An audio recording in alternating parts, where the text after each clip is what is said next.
দৌড়া মারবো, এমন পিঠা পিটবো, আযাবুন শাদীদ যন্ত্রণাদায়ক শাস্তি দিব। ও আল্লাহ, আমরা দুনিয়ার কলির যুগায়া করছি, আমরা বাঁচতে পারবো কিনা আমরা জানি না। বলে যদি বাঁচতে চাও দুনিয়ার জমিনের মধ্যে সকল বাদে কাজগুলা ছাইরা দিয়া চলো।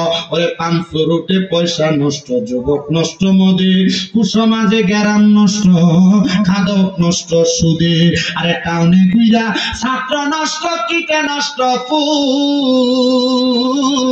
ওরে খারাপ রাস্তায় গাড়ি নষ্ট, দুলায় নষ্ট চুল রে, হেলায় হেলায় কার্য নষ্ট রে, হেলায় হেলায় কার্য নষ্ট রে। অবহেলা কইরা কইরা দুনিয়ার সেই কোনো কর্মকাণ্ড করতেছ, গায়ে হলুদের মধ্যে তুমি তোমার বউরে, তোমার মারে, তোমার বোনরে স্টেজে উড়াইয়া দিতেছ, মনে করতেছ এটা তো কত বালা। মনে রাখবা কবরে গেলে পিঠাটাও কিন্তু এমন বালা কইরা কইরা দিব।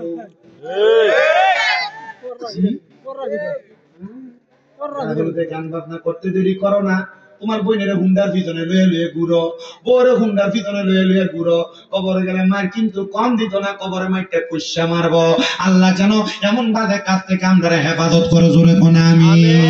ও বন্ধু, শাহজালাল ইয়ামিনী কয় বাবা দেখ শুনি রে, সামনে দি উলঙ্গ মহিলা দেখার পোয়াস কিন্তু বুঝা গেলে আবার জায়গা তাই ডাক দিয়া কয় দেখ শুনি, সামনে দি উলঙ্গ মহিলা দেখা যায়, সামনে দি উলঙ্গ মহিলা দেখা যায়, আমরা তো যুদ্ধ করতে পারতাম না। আহমদ কিছু আমি আছি, কেমনে করবা? তরবারিটা হাতের মধ্যে লইয়া, মাথার বাপবি চুল্লিরে মুখ কইরা ধইয়া, একটা কূপ দিয়া নিজের কল্লাটা আলাদা করে ফালাইছে। জি কি করছে হুজুর? কেল্লা বাবা বন্ধ করলে মানবেন আপনি?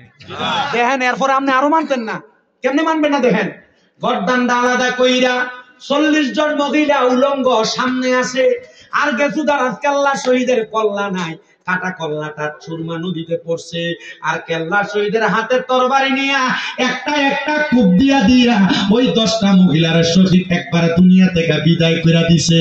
আর হযরতে আহমদ গেসুদারাত কেল্লা শহীদের দেহটা ওই জায়গায় নিস্তেজ হয়ে পড়ে রইছে। হায়রে শাহজালাল ইয়ামিনী কয়, তখন আমি তাকে দেখলাম ওই 10টা মহিলারা মারার পরে ওই গোরগোবিন্দ বাদশার একটা বড় রাজপ্রাসাদের সামনে কূপ ছিল, ওই কূপের মধ্যে লাফায় লাফায় ইন্তেকাল করছে। কেন জানো?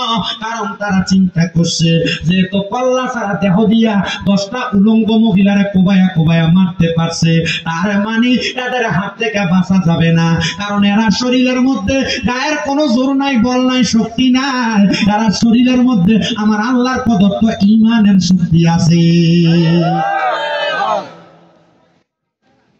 গর্দান করে গেছে তিতাস নদীর মধ্যে হিন্দু জাল, এখন না মুসলমান হিন্দু সবাই মাছের ব্যবসা করে। আগে কিন্তু হিন্দুরা মাছের ব্যবসা করত, জাল বাইতো, মাছ ছিল জাল বাইতো, এখন মুসলমানও করে। ব্যবসা ভালো জিনিস, চুরি না করলে সব ব্যবসা ভালো, কথা কয় না?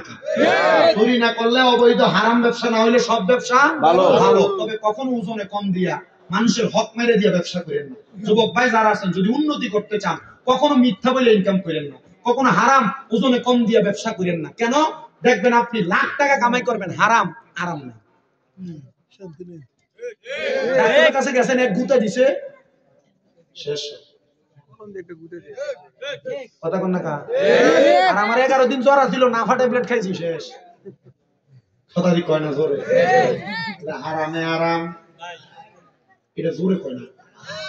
না, এরা কেমনে করবো? এরা চিন্তা করে হুজুর আমি হারাম আরাম আপনি আমার শিখান, হুজুর আমরা সুদের লোকে ব্যবসা করি, হয় আমি সুদ খাই না সুদ দিয়ে আনলে আমি সুদের উপরে টিয়া লই আর পরে ব্যবসা করি।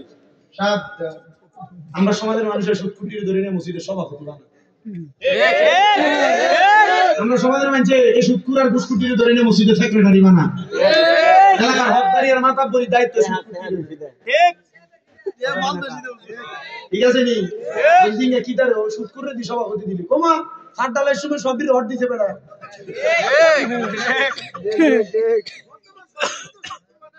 আরে বাবা কত তো হেডে করতেছে, ও মা গো মা রাত লুডো